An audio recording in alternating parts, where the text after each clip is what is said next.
All right, looks like we're recording, Bob. Bob Grove, welcome. Hey, it's Thank you with you, Neil. very much for being here. For those of you that don't know Bob, and there wouldn't be that many, you're kind of the biggest celebrity I've had on the show. Man, you need to raise the bar. This is a big deal for me. I'm excited to have you. Bob and I are friends from way back. We used to do your radio show. You would invite me on, and I would give fitness tips a lot together. And you had that outdoor show. And then you've also done. Did you do the road tripping with Bob? Was that the name of it?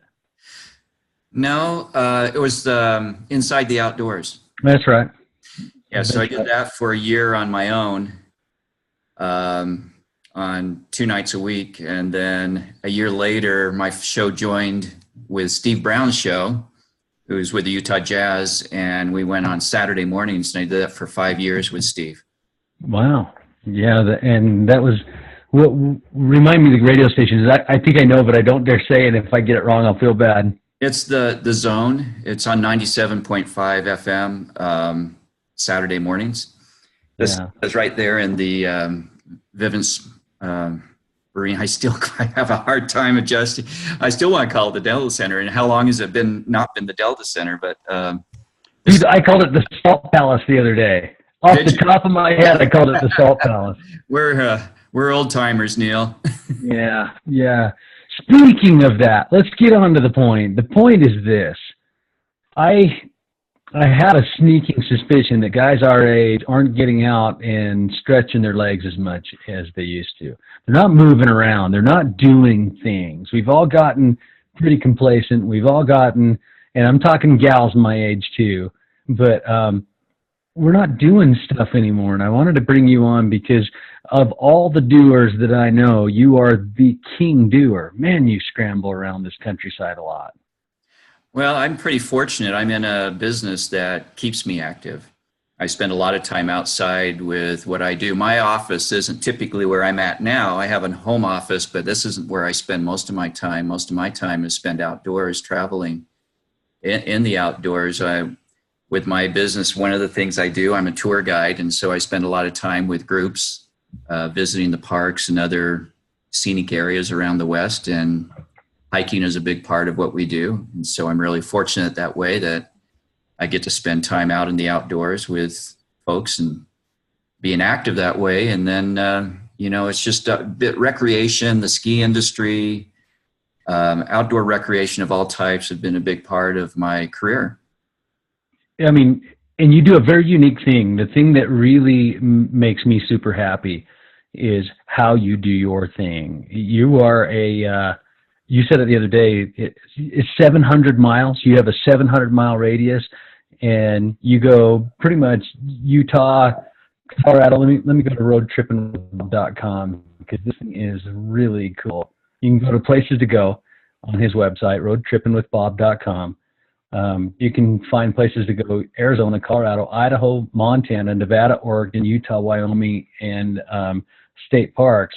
Your focus is right here in this in the Intermountain West. Yeah, that's how I started my business. I didn't start my business deliberately. It wasn't by intention. It was by accident. I was the regional sales director for Elkhorn Resort up in Sun Valley. I opened an office in Salt Lake for them to be the regional representative. And they wanted to close that office a year later and move me and my family up to Sun Valley. Well, I was at that point in my career, I was tired of moving my family around. It's like my kids could never make friends because we were moving so often that I said, no, I want to stay put. And so they came back and offered me an opportunity to place me on retainer as an independent representative. And that kind of launched a business that I've been doing now since 1992. And when I first started the business, when Elkhorn offered me this opportunity, I go, what am I going to do with this? I've got to do something. If I'm going to pursue this, I've got to make it into a viable business. So I had been in the tourism and travel hospitality industry for 15 years at that point, and have worked in nearly every facet of tour and travel, from travel agencies to hotels, resorts, airlines, rental car, just about everything. And I noticed that nobody was talking about road trips anymore. The good all-America road trip, where you jump in your car and drive somewhere within a few minutes to a few hours at home. So I literally started the business this way. I got a map out. It showed the West. I got a pencil with a string to a 400-mile scale. And I stuck one pencil in Salt Lake City and the other pencil, and I drew a circle around Salt Lake. That was 400 miles. I said, this is going to be my new world. And it's expanded since then, but I said, I'm going to represent places to go, things to do, and sights to see that you can drive to within this 400-mile radius. And that's the original business was called Drive Away Vacations. So that's how I got started, and I've been doing it pretty much ever since, and with some variations of what I do. Mostly what I do nowadays is consulting as a tourism consultant, but I still jump in my car. My office actually has 4 tires, satellite radio, and a cushy seat. A medium cushy seat anyway, right? I want to talk about that. It fascinates me to talk to you. I've listened to your stories on air when you were on the radio. I like to hear your stories, and I bet you get asked this a lot, but I'm going to shamelessly ask it anyway. I want to just ask questions like, I've always wanted to ask you questions like, what's your favorite place? And I get that'd be really tough for you to answer. I get that all the time. That's hard to answer. So you're asking me what's my favorite place? Well, look, here's where I want to go, and I'll just follow you. You're the pro here, but I want to talk about your favorite places. I mean, can you narrow it down to your top 5? I want to talk about a couple more things too. What are some of your favorite stories? Like, what are some of the most unique things that have happened to you? Maybe not in your favorite place. Like that would be fun for me. And then, is there a place in that 400 to 700 square miles that you haven't been that haunts you? This is my focus of today's show. And I'm sorry to keep cutting you off. I'm doing it because everybody that I've shown your Instagram, that's Road Tripping with Bob, at Road Tripping with Bob, is fascinated. There was a lady I was showing it to today. She was looking at it and she goes, I just want to go stand there. I just want to go stand there. There's something energizing about your stuff. And folks, if you haven't seen his Instagram, go to it. You got 16,000 followers for a reason. It's a beautiful site. But what's your favorite place, Bob? Do you have 5 of your favorites? Well, I get that question a lot, especially from my tour groups that I take. Most of the people on my tours are from mostly east of the Rockies, from back east, and from around other countries. But inevitably, I get that question asked every tour I take. And I have to say that all the places I visit frequently and have over the years, my favorite place is still Zion National Park, which is one of the reasons why I live where I live, because I live in the Zion corridor. I moved in this area in 2010 from Salt Lake. And the main reason I moved was my wife is a desert rat. And I say that lovingly. She's not here to listen, but she has low tolerance for winter, for snow and ice and all that. And she was raised in Imperial Valley, Southern California. So let's find a happy compromise, a medium that we can both agree on. So St. George. And I actually moved closer to Zion now in the Hurricane Valley. So Zion is still my favorite park, and I travel there frequently, but I know the secrets around the crowds. So that's what makes it still attractive to me, is that I can still visit Zion without being another sardine, pushed into the can. Listen, I got to push you on that. Can you teach us a secret? Please teach me a secret, because the last time I was there, it was a nightmare. I'm not sure how many people will shoot me for divulging the secrets, but there's, it's not that great a secret. What I've learned over the years, I've been in this industry for a long time now, since long time. One thing I've learned, having been a guide and a tourism consultant and a planner and all the things I've done, is that tourists follow pavement. So if you want to get away from the crowds, What do? You get off the pavement. And I talk about that often. If you want to stay away from the crowds, just get off the pavement. So there's a way of doing that at all these crowded places. I mean, we've talked about, Utah is well known for its Mighty Five, the 5 national parks in Utah. And every one of them are getting crowded. Even Capitol Reef National Park is seeing exponential growth. And I've noticed that over the last 2 or 3 years. But Zion, believe it or not, back in 1979, Zion got just a little over 1 million visitors. Last year, they had 4.5 million visitors. I think we peaked last year. I don't think we're going to see that number again. This year's numbers, I believe, will be lower. And I think last year was the peak. But the thing is that everybody who comes to visit Zion wants to go into a sliver of a canyon, Zion Canyon, through Springdale. That's where the masses go, and it's not a big canyon. So you get that kind of number in that canyon, and it's going to be crowded. But there's 2 other sections of Zion that aren't visited too often. One is the Kolob Terrace section, and the other is Kolob Canyons.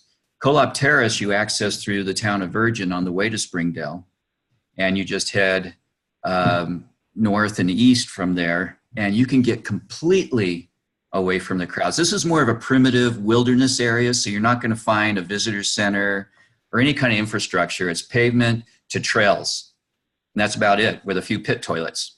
And you go into the backcountry wilderness area, and I'm going to tell you, you're going to have an amazing nature experience. What we used to have in Zion years ago, when I first started visiting Zion, there were times where I'd be on the trail and maybe only a handful of people. But you can still find that at Zion if you go into the wilderness areas on the primitive trails. Kolob Canyons have been closed this year because they're resurfacing roads and redoing that entrance that's only off of Interstate 15. That's the only way that you can get into Kolob Canyons by automobile. And same with Kolob Terrace is through the town of Virgin. They're not interconnected. The only way that they're interconnected is by backcountry trails, primitive trails. So it's still possible, and that's true with all our parks. There's still ways of seeing all our parks, the beautiful parks of Utah, without the crowds, but you got to get off the pavement. You got to get away from where the buses are and all the automobiles are.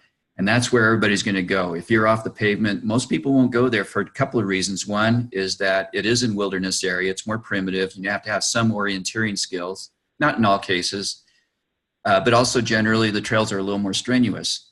Once you go from, on the ratings of trails, from easy to moderate to strenuous, the crowds diminish. So you go on easy, you're going to find a lot of people. If you go on strenuous, you're going to find fewer people. So that's it. That's my favorite place still. I love Zion. Zion is something very majestic and reverent about it. I go there and I just, at time I kind of decompress, and it just takes me away from the rest of what I deal with on a daily basis. What's a hidden treasure within that 7 thing? Because I'll bet you most people that have ever been to Zion, and I have, you're right, majestic, like amazing. Where's a hidden treasure that nobody knows about? I know, and listen, you can go ahead and not give us your most hidden treasure, but where should I go? Like my wife is a doer. She is a goer, and we're always looking for that one little place. We went out and harvested some geodes 2 weeks ago. We saw wild horses. It was a really kind of a magic experience. And that was one of the places that I don't think a lot of people know about. Where do you know little places like that are just these hidden little gems that nobody knows about? Because I want to go. I want to go to one of them. Well, a couple of things. For one, we have 44 state parks and recreation areas in Utah that are phenomenal. I mean, our parks, our state parks are really well managed and run, and they are a lot of fun. I'll mention some places that are known but aren't heavily visited that I think are awesome. As an example, Goblin Valley State Park to me is one of, I take our groups there as a surprise. When I'm touring, we'll often drive down Highway 24 to Hanksville and then over to Capitol Reef and on to Bryce Canyon. And I'll make a stop there. And I got to tell you, at the end of a tour of 7-day, 10-day, whatever, and I ask, what are your favorite places? Some of our state parks generally make the top 5, like Gooseneck State Park, Goblin Valley, and some of these others. Here's one thing about Goblin Valley that's a little hidden secret at Goblin Valley. I'm sure there's a lot of your folks there that are familiar with Goblin Valley, but do they know about Goblin's Lair? Goblin's Lair is at the back of the main valley of Goblin Valley, and it's a deep cavern. What it was a collapsed slot canyon, and it's a deep cavern now.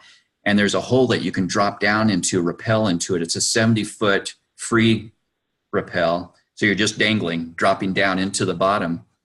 And then there's a scramble out. Or if you're not rappelling in it, you can go all the way around the valley and then scramble down through the opening.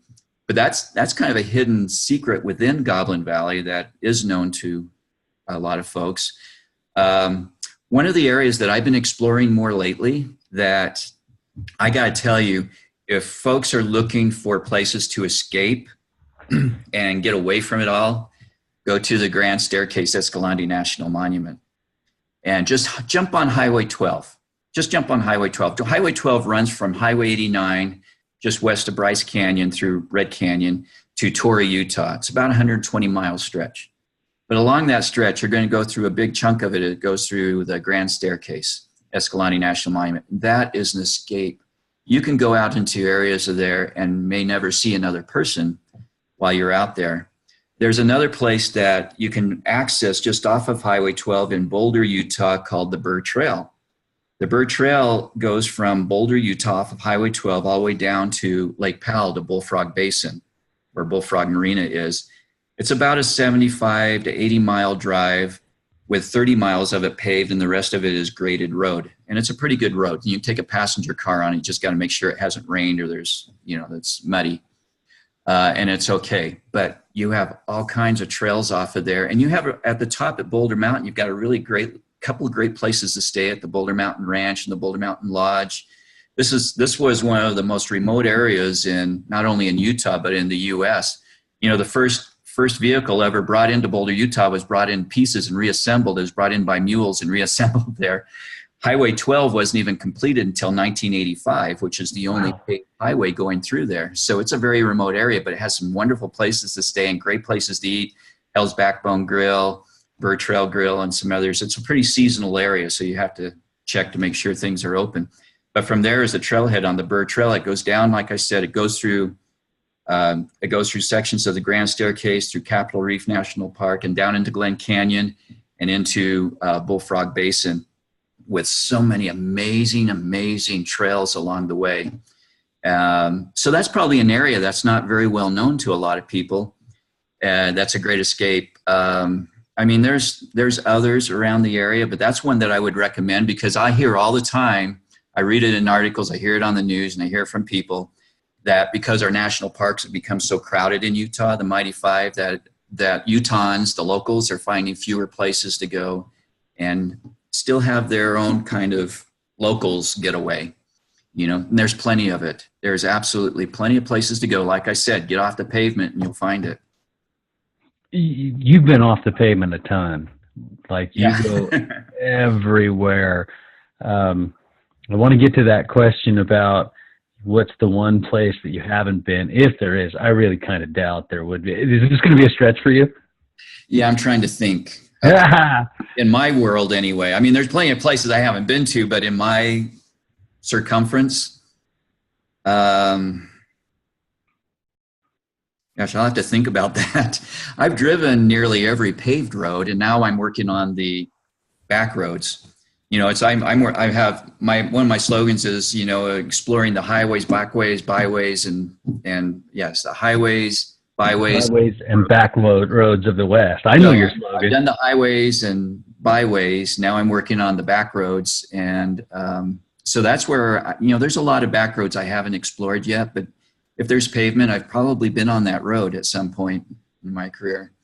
So there's still plenty of places. I'm learning them all the time. Where I learn most of my information is from the locals, the old timers.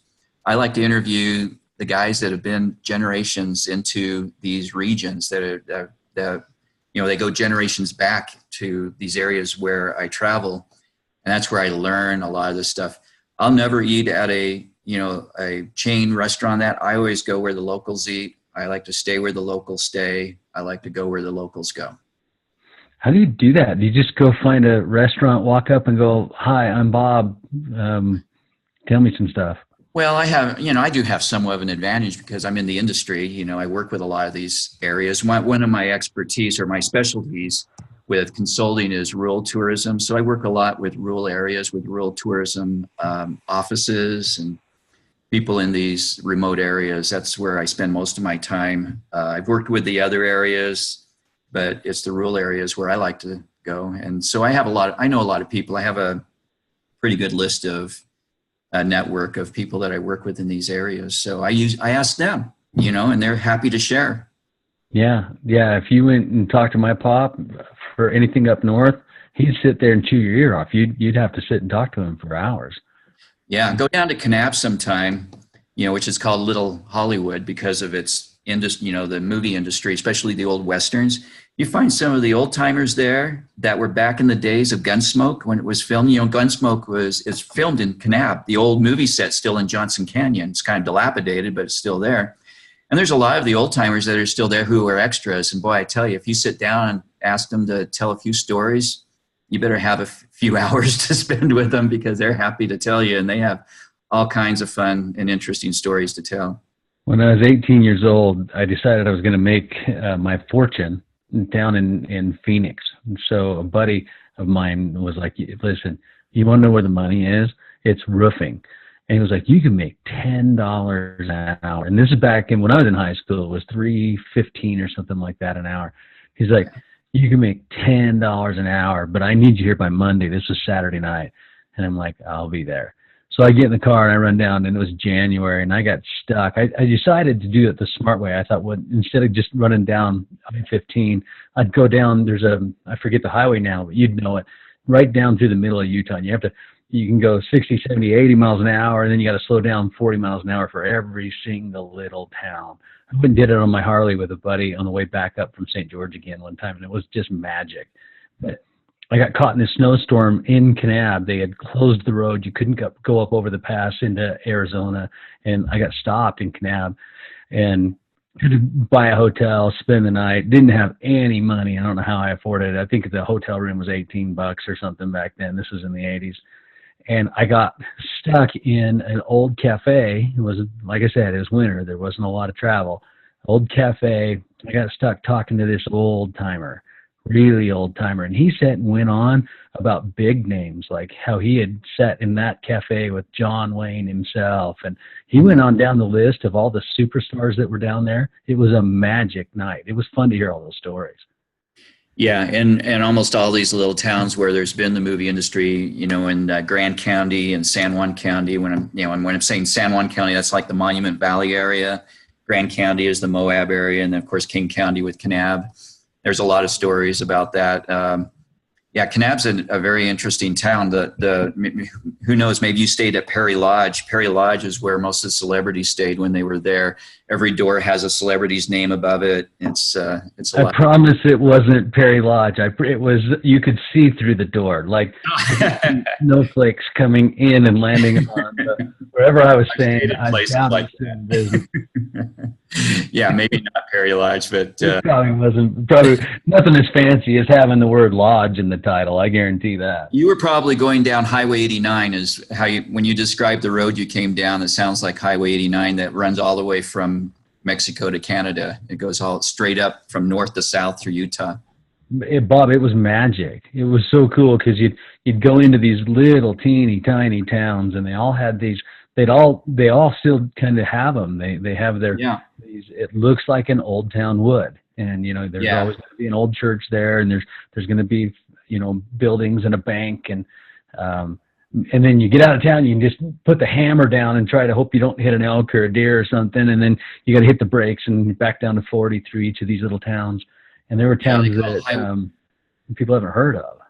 Yeah, Highway 89 is called the Heritage Highway in Utah because of that reason. It has all those little towns. In Sanpete County, you've got Spring City, Ephraim, Manti, Fairview, and those towns through there, and then to Gunnison, and then it actually goes down through Big Rock Candy Mountain into Marysville, Panguitch, and so forth. So it hits all those little historic settlements from the 1800s, and they've pretty much maintained the towns, as they were back then on the most part. And so, yeah, that's what I take. I like to take the scenic routes, unless I'm in a hurry.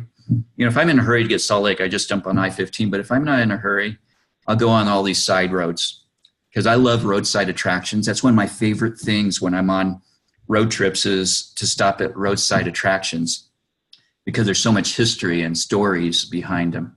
Yeah. Yeah, we were driving out west, and we were on the Pony Express Trail just 2 weeks ago, and every single one of those monuments we wanted to pull over and read every word on it. They're interesting. I love that stuff. Yeah, so if you want a great motorcycle ride, I see clubs out there all the time, but if you want to really go on the old historic Route 66 in Arizona, you can just go all the way straight. It's the old I-40. The 40 freeway is the old Route 66 route, but there's about 158 miles of the original route that starts in California and goes up through Oatman, Arizona, and through Kingman and Seligman and all these places over to Williams, Arizona. And you see all those old motor lodges and diners and all the nostalgia and history from Route 66. It's an awesome route. And they all know it. I've only been on a little teeny bit of Route 66, but they all know that they're historic and they preserve it. It's really cool. Anything really old, it was blowing me away. Things like lanterns and stuff, like lantern lights and gas stations, the old pump fuel things that fill up the gas, and they didn't have them working or anything, but they had them right there. And you thought, a collector would pay a lot. I said this to a guy, a collector would pay a lot of money for that. And he goes, it's not for sale. People will stop just to look at this thing. Yeah, no, it's I love these historic routes. So I've spent a lot of time on Route 66 the last couple of years or so. I actually took a group on a tour we started in Las Vegas and ended in Albuquerque. I started in Las Vegas so we could include Hoover Dam, and then went down to Oatman and then worked our way over to Albuquerque. And the people on my tour were all from that era. So to them, it was just a highlight. They just really loved it. Yeah, I don't care what era you're from. That stuff's cool. All of that stuff is cool. Yeah. Here's a trivia question if this ever comes up, where the largest Route 66 gift store in the world is? No. Yes. It's in Hamburg, Germany. Oh, what? Germans love routes. They love routes. You'll see so many Western Europeans on Route 66 and other popular routes in the U.S. because they love to follow routes. In fact, on the Burr Trail, you'll see probably more Europeans on the Burr Trail than you will Utahns. Is that right? Yeah. Well, I still want to go. I think it's cool. Let's go weird. Like, I know your mind doesn't work like this. I know you, Bob, but weird stuff. For example, this year, Lindsay and I decided we were going to go. We have 7 kids between us. And we decided, what we ought to do? We ought to just start looking for places off the beaten path. I should have called you. And why don't we find these places and we'll go stay there? And we thought, well, what's a better way to do it than hot springs? And it was spring and it was kind of cold. And we thought, let's go to these hot springs. Have you ever been to Mystic? Yeah, in Monroe. Yeah. So that was our weird. That's really funky. That's like a throwback to the Grateful Dead era. Yeah, man. They had these buses that they've painted with peace signs, and they've done look really nice on the inside. But by really nice, I mean really nice 25 years ago, nice. But they're still fine. They're clean. They're great. My kids were all weirded out by it, and I loved it because we took them there. We had them go through the springs, and, the springs are just the springs. They're not trying to fancify them. They're not. They just keep them the way they are. There's ducks everywhere and duck eggs and stuff everywhere. We had a blast, and the reason we had a blast is, just because it was weird. The facilities weren't tremendous. It wasn't that, but it was incredibly unique. Where's a place like Mystic that you know? Oh, gosh. Like Mystic's one of a kind, I think. I know, put you way on the spot. Yeah, weird. Like, there's. I'm into weird. Like after that, I'm into weird. My kids and we still sit and talk about it. And you should know something, Bob. They hated it. You can talk to them all, and as soon as you mention Mystic, their eyes roll in the back of their head. But we all sit here on Sunday nights talking over dessert, and Mystic always comes up, and I knew it would, and that's why we went. Do you have a little nugget like that? Where's a weird place? Or I don't know. I'm probably leading you too much, but do you have any places like Mystic that are on the top of your mind? I'm trying to run through my head here of little funky places, towns and areas. around. I mean, you get on, like I said, if you get on routes like Highway 89 or, Highway 50, the loneliest road in America through Nevada, you come through some of these old mining towns, and you're going to come across towns like that. Not necessarily that have hot springs, but towns that have kind of funky type of accommodations. And that next week, I think it's next week, where my partner and I are taking some folks to Death Valley for the day, but we're going in the night before, and we're staying at the Opera House in Death Valley Junction. This is an old historic building that was built in the 1920s, I believe, in the early 1900s. And it was discovered by this ballet dancer actress from New York back in the early 20s. And their car had a flat tire while they're in Death Valley, and they were told to go to this little town to get it fixed. And she discovered this place and stayed there. She and her husband stayed there, ended up staying there, and it's got this old theater that they fixed into an opera house and then to a theater, and this old hotel has many rooms haunted. If you look it up on the website, they'll tell you which rooms are haunted. So I found out which room was the most haunted, and I told my partner that's the room he's staying in. and this is not much more than that building now, but it's just on the outside of the park boundaries. I have heard Death Valley the exact same way. I have heard that it's just cool that way. Yeah, there's some really good places that you'll find along the peripheral of the parks. Got what I call the gateways into them that have interesting stories to them. You go into like Yellowstone. I think there's a lot of interesting places to stay up in West Yellowstone, up in Cook City, Montana, and Gardner, Montana, that are up in the north and northeast section of the park that have a lot of history that way and interesting buildings. They have kind of restored some of it, like Cody, Wyoming. Cody, Wyoming is another really cool one, the Irma Hotel in Cody, where Buffalo Bill days, it's just, there's some really funky places. One of my very favorite places I love to travel to are the Black Hills of South Dakota, to Deadwood, South Dakota. Deadwood, South Dakota has got to be one of the most awesome places on earth. It's an old frontier town that has been well preserved. The only thing I don't like about it is that, all these old historic buildings have got casinos in them now because, that's the way they make their money. But it's preserved. It's got Boot Hill there with Calamity Jane, buried there, and right. Buffalo Bill or Wild Bill Hickok. Okay. So there's some really cool places up in the Black Hills. I think I had a buddy that just got back from Cody, Wyoming, and he said that there's a museum there that's not to be missed. Is that true? Oh, it's the largest. It's the Western Heritage Museum. It's massive. It's the Buffalo Bill Museum is how it's, that's nicknamed. But it's got like a gun collection there that's a multi-million-dollar gun collection. You got to factor in spending a full day if you go see that museum. It's big. He's got a picture of him wearing Buffalo Bill Cody's like thing, like he's got that with all the tassels, the big leather jacket with the tassels, and the guy's standing there in gloves handing it to him like, here you go, and he's putting it on. Cool. I got to get there. You're right. Cody, Wyoming's on the list. Yeah, Cody's a cool place. It's about 80 miles east of the east entrance into Yellowstone. And just get in the car and drive. Yeah, these are great road trips. Again, here in the West, spending several hours on the road, driving several hundred miles is nothing to us because we're used to the wide open spaces. Right. When my groups are with me we run these Mercedes Sprinter vans. So we're small groups, usually, 8 to 10 people. And we have these long, they're mostly from back east, the urban areas from back east. We have these long drives through these wide open spaces. And that's just, they're as much enamored by the open space and the drives as they think they are the destinations, because they're not used to seeing that. And that's what we're accustomed to. So we're used to driving long distances to get anywhere. And by used to it, my son dreads it. Like he looks at that and goes, "Oh, we got to go through the sagebrush again." There's a way around that, Neil. This is what I learned when I had my kids when they were small on road trips. And so my kids grew up, I'm road tripping with Bob. So, they didn't have much choice. They had to go on road trips. I always broke the trips up. This is what I try to tell people, what I've done in radio and other places where I've talked, is when you have young families, how do you keep your kids occupied, other than just putting them on electronics? Right. And I don't want to do that. I don't want them to spend their entire time. Back when my kids were little, it was Game Boy.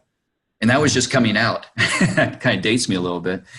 But I don't want them to spend all their time just looking at a screen while we're driving around. So I used to bring history and geology and stuff, and I would make stops, what I would determine ahead of time, what I thought might be of interest to the kids, and make stops along the way. And then I'd teach them things and make it interesting to them. Of course, I'm a tour guide, so that's kind of what I do. So, but, don't make the final destination the focus all the time. Make the trip, the journey there, a big part of the vacation, so you can make that more interesting, keep the kids more engaged. I love your thoughts on that. Kids, but it is possible. I love your thoughts on that. That worked for us once this year by accident. We didn't mean to. We were going to take the kids to Vegas, and I got a boy that hates to drive. He hates it. Like, he'll roll his eyes at you, and you're like, well, I realize that you probably won't come if I tell you we're going to Vegas. So what we said is we're going to drive 2 hours. Yeah, we're going to drive 2 hours, and then every 2 hours we'll stop and do something. So me and Lindsay went, we mapped this out. We found a hot springs out in the middle of nowhere, right? Just right off the freeway down by Fillmore. And I forget the name of it now, but there's a hot springs there. There's no hills, there's no mountains, there's no landmarks around. And we drove 2.5 hours. We all changed into Suburban. We got out in our swimsuits. We dunked ourselves in these really pristine, cool little pools. And then we went on to St. George.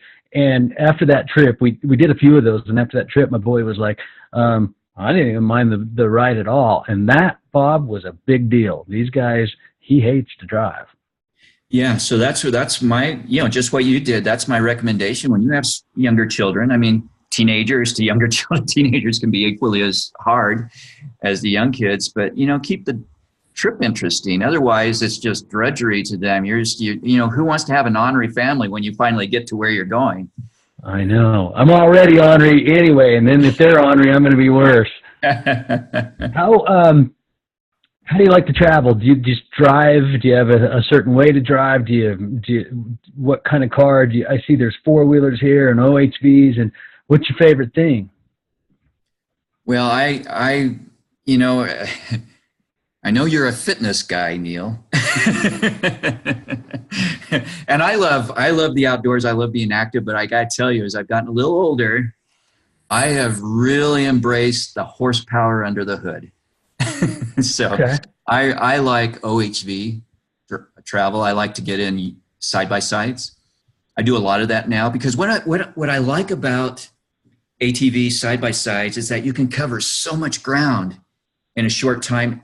And where it might take you a half a day just to hike out to a trailhead, if all you're doing is hiking, you can get there in a matter of minutes or an hour or so. And then you can go on a hike. You just park there and you go out. You're getting closer to ultimately where you want to go. And so you're not spending all your time hoofing it. And plus I just like it's like bicycling versus running. I used to be a marathoner. I spent a lot of time running. I'd come back from a 10-mile run and felt like I just beat myself up. I can go out on a 50-mile bike ride and feel like I could do it all over again. And feel a sense of satisfaction that you covered all this ground. It's kind of like that, where you can cover a lot more space in less time and see more and do more. So I've kind of been embracing the off-road market. In fact, I'm going to be going down to Tickaboo, Utah this weekend and do some off-roading into some of the most amazing, pristine, phenomenal, knock your socks off areas that would be so difficult to access if you were just doing it by foot. Yeah, I say don't underestimate the physicality of that OHV stuff. I've done that for a day before and come in and had one of the best night's sleep of my life. Like, you get right on those. Well, here's another benefit, Neil. If you've got a Fitbit or Garmin on or something, all that shaking on the handlebars, you get a lot of extra steps in. I tell you right now, I go, oh my gosh, how did I get all those steps in today? Bob, do you know how many people you just made sick? Like, there are people I know that they'll look at their thing and they'll sit and shake their watch just to get their steps in for the day. It's crazy. You made them sick. That's your fault. My youngest daughter does that. We're pretty competitive. She can see if I'm outpacing her on the steps. She'll just get up and start shaking her arm or walk around the block. I know. Like, that's hilarious. Um, Fun talk, Bob. Fun talk. I could sit here on the. We've been going a long time. I could sit here and just keep going and going and going with you. It's super interesting. Who's your photographer? Do you take all these pictures? I do. I'm a very amateur photographer. I have a nice camera. In fact, I just upgraded again this year, but I just thought, I go to all these amazing places where I see photographers from all over the world coming to, and I go, I need to do this, so I've been learning more about photography. Yeah, but they're all my pictures. They're beautiful. At Road Tripping with Bob. Go to Instagram at Road Tripping with Bob. I'm guessing there's probably a Facebook. Do you have a Facebook page too? Yeah. It's Bob Grove. I think it's actually Drive Away Bob. I think it's Drive Away Bob on Facebook. I don't know. I haven't looked in so long. I don't even remember. The one they don't care anyway. There are some beautiful. Yeah, the one on my website on Road Tripping with Bob, I think, is Mav Getaways. Okay.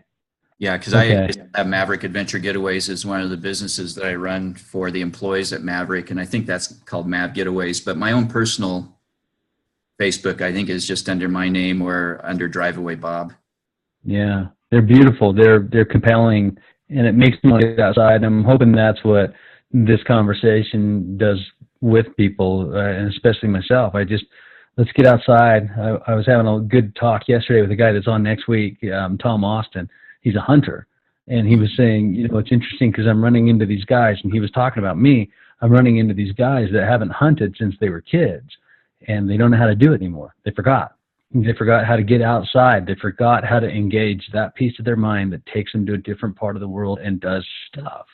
And so this is what I want to do, and which is kind of my motive for having a talk with you. I mean, other than I really love talking with you, Bob, but I'm hoping to stimulate myself, and if anybody else out there is like-minded, let's remind ourselves how to do this thing and get outside and go see stuff that is better, I promise, than those little 5-inch screens. You're never going to find in a 5-inch screen what you're going to find where you and I go. And I'm happy to share ideas if anybody needs a suggestion or that. Just I'm happy to do it. I'm not trying to solicit business or anything, because you should solicit business. How do they find you? How do they hire you? If you need some ideas or maybe directions in that, just send me an email. You can do that. You can just send me an email through my website at roadtrippingwithbob.com and just contact me that way. And I'm happy to share some ideas of places to go and things to do around the region. And are outdoors people because they're keeping themselves fit and active and healthy. And gosh, there's no better way of taking advantage of that than going in the outdoors and enjoying the outdoors that way. And there's this mistake that we all make. And I'm a big, especially up until just this year, I've made the mistake of thinking that what I do in the gym can replace these pictures, and it isn't. You need to get out in the world and see this stuff. It does something for your soul. So there's a lot to be said about that. Yeah, you got to get out there and do this kind of thing, and that's why I'm hoping we all choose to get fit when we do it. So Road Tripping with Bob is where we find you. Let's do that thing you and I talked about. Let's one of these days. Let's get a group together. We'll come and do one of your tours. Let's do a group together. I want to do a winter hike, and a little rough. I want to do a little rough. Like I want to do a winter hike, 10 or so of us, maybe 20. And let's go stay in a yurt. Let's hike to a yurt and stay in a yurt and come back the next day, and we'll tell stories and eat good food and just laugh a lot. Well, we'll see what we can put together. I'm sure there's plenty of good hikes out there that'll put us to the test. I have actually one quick funny story about that, Neil. I had a family from Connecticut. It was a family of 4, mom, dad, and daughter and son. They were all fit. The kids were collegiate athletes, and mom and dad were active hikers. And they asked me to take them to Bryce and go hiking there. And they said, give us everything you got. Give us the toughest hike you got. We want, just throw it at us. And I go, okay. So guys, you have to understand Bob's in really good shape. I admire Bob and his fitness. It is above mine. Well, but I knew I was going to have an advantage going into this because Bryce Canyon's at 8,000 feet. Yeah. And these folks are from Connecticut. And so I took them up there, and I took them on the Peekaboo Trail hike, which is inside the amphitheater. It's when you add the rim and everything, it comes out to about 7 or 8 miles, but there's a lot of uphill. If you start at sunset or sunrise, there's a lot of uphill, and it's a lot of uphill. Estimate how many feet? These guys got out there, and they were just hoofing it. They were going to show me, they were just proving a point of how fit they were. Well, about halfway in the hike, they all had to start stopping and taking pictures. And that the more we were climbing, the more frequently they needed to take pictures. No, it's beautiful there. It was inevitable. I kind of had a countdown saying, okay, it's going to happen now. Well, listen, I want to go hiking with you, but I don't want to try to keep up with you because that would be very, very tough. I don't think so, Neil. You're great shape. Some of my folks can do it. Anyway, yeah, I want to let's talk a little bit more about that. And folks, if you're watching this, please hit me up. Let's come go with me. I think we can have a lot of fun doing this kind of thing. Bob, thanks for talking to us. Oh, it's been my pleasure, Neil. So good to see you again. Yeah, you too. I missed this. We need to do it more often. Yeah, I think so. Anytime. All right, cool. Thanks, Bob, and I'll talk to you soon. You bet.